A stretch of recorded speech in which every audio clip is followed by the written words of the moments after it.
E se Fernando Collor tivesse sido eleito presidente na atualidade, em vez de 1990? Imagine este cenário. É 2024. O Brasil está mergulhado em uma crise política e econômica, e surge um candidato carismático, com o discurso de acabar com os privilégios, caçar os marajás e modernizar o país.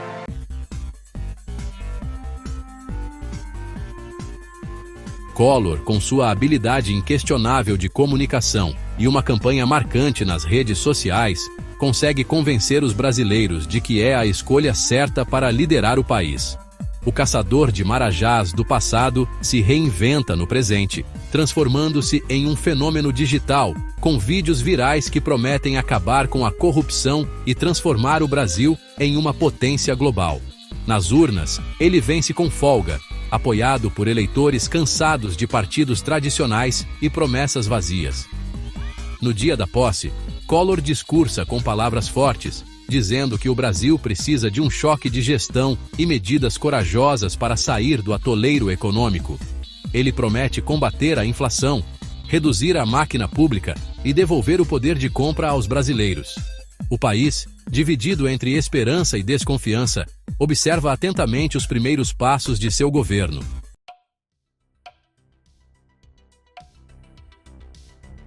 Collor inicia seu mandato com uma medida inesperada. Decreta o congelamento de preços e salários, alegando que é a única forma de conter a inflação que assola o país. Ele também anuncia uma decisão que pega todos de surpresa: o confisco de poupanças e contas bancárias acima de um determinado valor.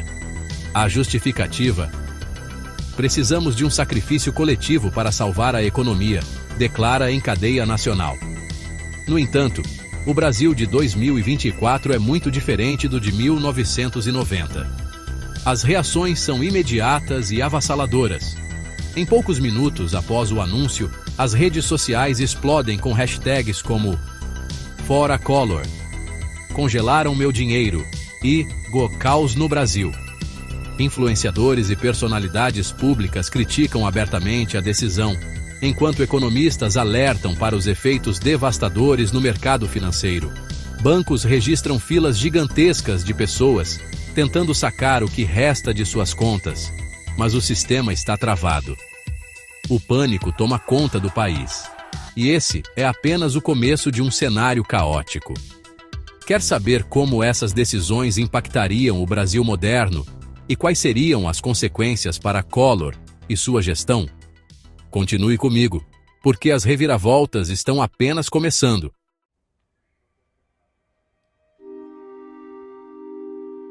Após o anúncio do confisco das poupanças e do congelamento de preços e salários, o Brasil mergulha em um estado de choque.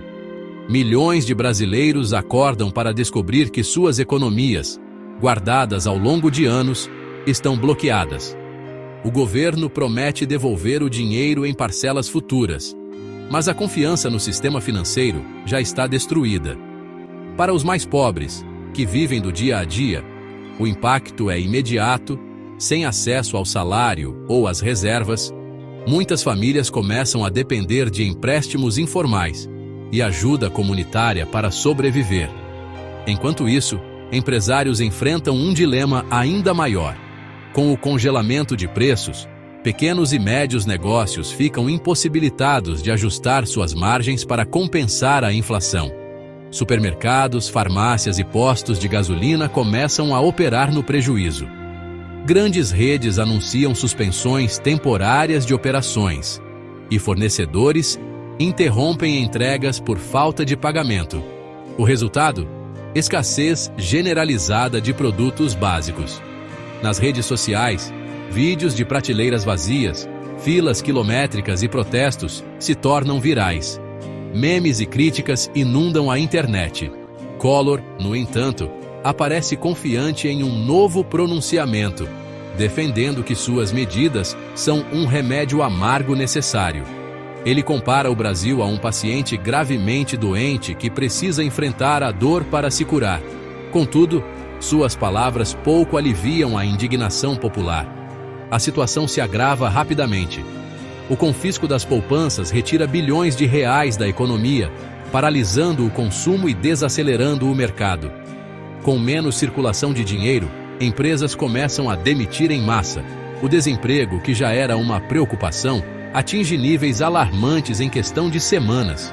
Bancos internacionais, preocupados com a instabilidade, elevam o risco país, tornando mais caro qualquer empréstimo externo. Protestos começam a eclodir em várias cidades. Em São Paulo, Brasília e Rio de Janeiro, multidões tomam as ruas pedindo a revogação das medidas. Movimentos organizados nas redes sociais, como o BIR Resistência Financeira, convocam atos por todo o país. Entre os manifestantes, o clima é de revolta. Jovens, trabalhadores, aposentados e até empresários unem forças contra as decisões do governo. Mesmo assim, Collor permanece irredutível. Ele acredita que seu plano econômico precisa de tempo para dar resultados. O presidente começa a investir em uma campanha de comunicação nas redes sociais, divulgando propagandas que mostram famílias fictícias apoiando suas medidas e projetando o otimismo. Mas essa estratégia apenas alimenta mais críticas, sendo chamada de campanha da ficção. O país entra em um estado de estagnação. O desemprego explode, a inflação persiste e, para completar, as filas nos mercados e postos de gasolina ficam cada vez maiores. Com a escassez de produtos básicos, um mercado paralelo começa a surgir, com preços exorbitantes para itens como leite, farinha e combustível.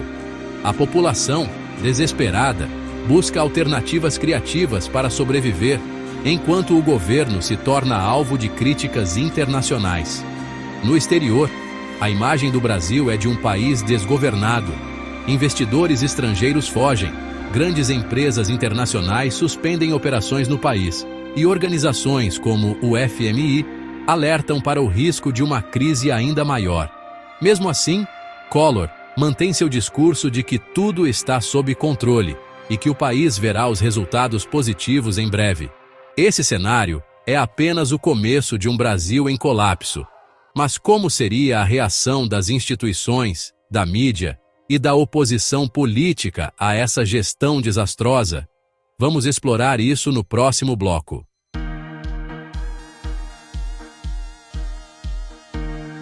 Enquanto o caos econômico se instala, as instituições brasileiras começam a reagir. A oposição no Congresso, que inicialmente estava desarticulada, aproveita a insatisfação popular para unir forças contra Collor. Partidos de diferentes espectros políticos se organizam para barrar as próximas medidas do governo e exigir explicações sobre o confisco das poupanças. Paralelamente, o Ministério Público e o Tribunal de Contas da União iniciam investigações sobre possíveis irregularidades nos decretos econômicos e nas privatizações. Isso porque, seguindo seu plano original, Collor anuncia um pacote agressivo de privatizações. Estatais estratégicas, como a Petrobras e o Banco do Brasil, são colocadas à venda. A justificativa é a mesma: reduzir a máquina pública e atrair investimentos internacionais. Mas o processo de venda, marcado por falta de transparência, levanta suspeitas de corrupção. Empresas estrangeiras oferecem valores muito abaixo do mercado, o que gera ainda mais revolta na população. A imprensa, que no Brasil de 2024 está mais dinâmica e conectada do que nunca, começa a expor escândalos relacionados à gestão de Collor. Manchetes de portais como O Brasil em Foco e Notícias do Dia apontam para supostos esquemas de favorecimento envolvendo empresas próximas ao governo. Programas de análise política no YouTube e transmissões ao vivo no Instagram amplificam as críticas, alcançando milhões de brasileiros em questão de minutos. Paralelamente, a sociedade civil ganha protagonismo. Movimentos populares organizam manifestações em todo o país e novos líderes emergem nas redes sociais. Grupos estudantis, sindicatos e ONGs formam coalizões para pressionar o governo.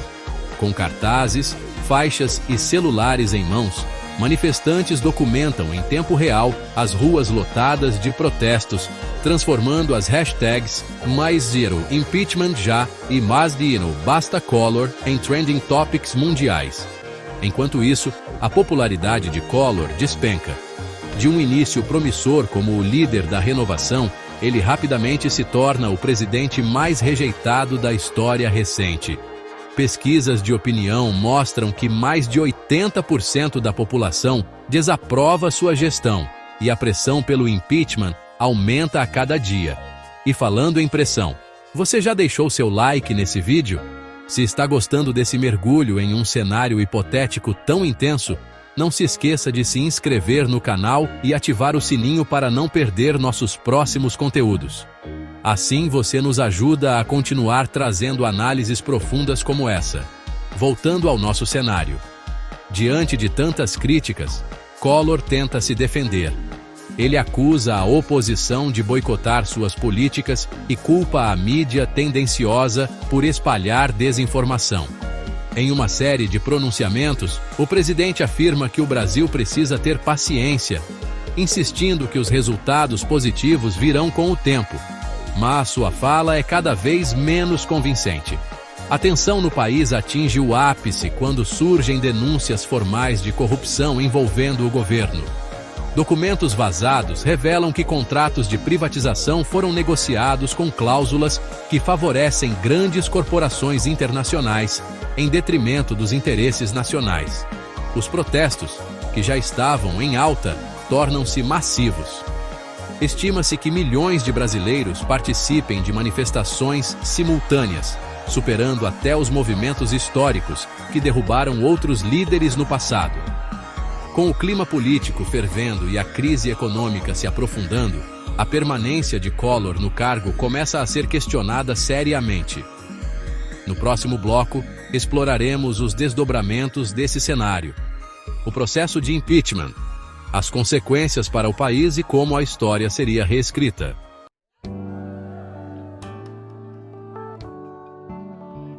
O processo de impeachment ganha força. Collor sob pressão. A crise atinge um ponto sem retorno, com as ruas tomadas por manifestantes e a reprovação ao governo atingindo níveis recordes. O Congresso Nacional inicia oficialmente um processo de impeachment contra Fernando Collor.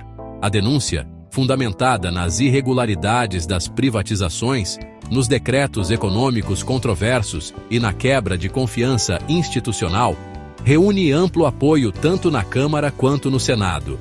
Os movimentos sociais e a pressão popular são determinantes para acelerar o processo. Os caras pintadas de 1990 são substituídos por um novo fenômeno. Jovens organizados via aplicativos de mensagens e redes sociais, que convocam protestos em tempo real e transformam cada ato em um evento global.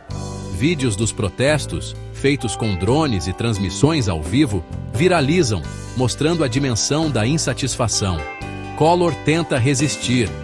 Em discursos cada vez mais inflamados, ele alega que está sendo vítima de perseguição política e de uma campanha orquestrada pela mídia. Seus aliados no Congresso fazem de tudo para atrasar o andamento do impeachment, mas a cada nova denúncia, sua base de apoio encolhe. Deputados e senadores que antes defendiam o governo começam a abandonar o barco, temendo repercussões eleitorais. A tensão cresce ainda mais quando novos vazamentos de documentos reforçam as suspeitas de corrupção. Entre os escândalos está a venda de uma estatal estratégica por um valor muito abaixo do mercado, beneficiando diretamente uma empresa internacional ligada a um dos ministros de Collor. O Tribunal de Contas da União publica um relatório devastador, apontando irregularidades em praticamente todas as privatizações realizadas até então. Enquanto isso, a economia continua em queda livre. O desemprego dispara, atingindo níveis alarmantes. A inflação, que deveria ter sido controlada com as medidas de Collor, sai de controle devido à escassez de produtos e ao mercado paralelo. Famílias lutam para sobreviver, enquanto as cidades enfrentam um aumento na criminalidade e na desigualdade social. No cenário internacional, o Brasil se torna um exemplo de má gestão econômica. Investidores estrangeiros, antes atraídos pelas promessas de modernização, retiram seus capitais, ampliando ainda mais a crise.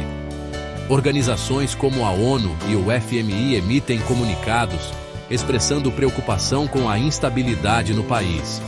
E você? O que acha que deveria ser feito em uma situação como essa? Acredita que Collor ainda teria chance de reverter a situação? Deixe sua opinião nos comentários. O processo de impeachment avança rapidamente. A Câmara dos Deputados aprova a denúncia com uma votação esmagadora, marcando o início do julgamento no Senado. Collor, agora completamente isolado, faz seu último esforço para se manter no cargo, contratando especialistas para defender seu governo e tentando dialogar com seus opositores. Mas nada parece mudar o curso dos acontecimentos.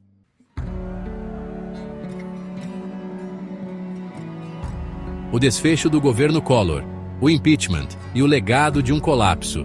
O julgamento no Senado se torna o evento mais aguardado do Brasil. Transmitido ao vivo e acompanhado em tempo real por milhões, é um espetáculo político que mobiliza o país. Cada depoimento, cada nova revelação e cada defesa do governo é analisada e debatida em transmissões ao vivo nas redes sociais. Influenciadores e especialistas comentam cada detalhe, enquanto manifestantes continuam ocupando as ruas em apoio ao impeachment. Collor, agora sem aliados políticos relevantes, tenta usar os últimos recursos disponíveis para salvar sua gestão.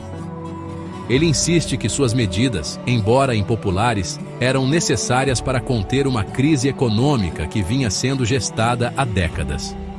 Em seus discursos finais, Collor se coloca como um líder incompreendido, comparando sua situação à de outros governantes que enfrentaram resistência ao implementar mudanças profundas. Mas a opinião pública já está consolidada. A população, exausta pelo caos econômico, pelas denúncias de corrupção e pela sensação de traição, não acredita mais nas palavras do presidente. Protestos em massa cercam o Congresso Nacional no dia da votação final, exigindo que o Senado cumpra a vontade do povo. No plenário do Senado, a votação é histórica. A maioria esmagadora dos senadores vota pelo afastamento de Collor. O Brasil inteiro assiste ao momento em que o presidente é oficialmente destituído do cargo. Collor deixa o Palácio do Planalto sob vaias e aplausos irônicos de manifestantes que se reúnem em Brasília. É o fim de um governo marcado por promessas de modernização, mas que entrou para a história como um dos períodos mais turbulentos que o Brasil já enfrentou. Com a saída de Collor, o país encara um longo caminho de reconstrução. A economia, devastada pelo confisco e pelas políticas desastrosas, precisa ser estabilizada. O novo governo interino trabalha para restabelecer a confiança dos mercados e da população, enquanto grandes debates são travados sobre como evitar que situações como essa voltem a acontecer. O legado de Collor no Brasil de 2024 se torna um símbolo de como decisões unilaterais e autoritárias podem ter consequências devastadoras em um cenário democrático. Ele é lembrado como o presidente que não conseguiu adaptar suas ideias à realidade de um país mais conectado e politicamente engajado. E você? Acredita que o Brasil conseguiria se recuperar rapidamente após um cenário tão extremo? Essa história hipotética serve como um alerta para que o passado não se repita. E se você chegou até aqui, aproveite para se inscrever no canal e deixar seu like. Com isso você nos ajuda a continuar trazendo conteúdos reflexivos e análises instigantes como essa. Não esqueça de ativar o sininho para não perder nossos próximos vídeos.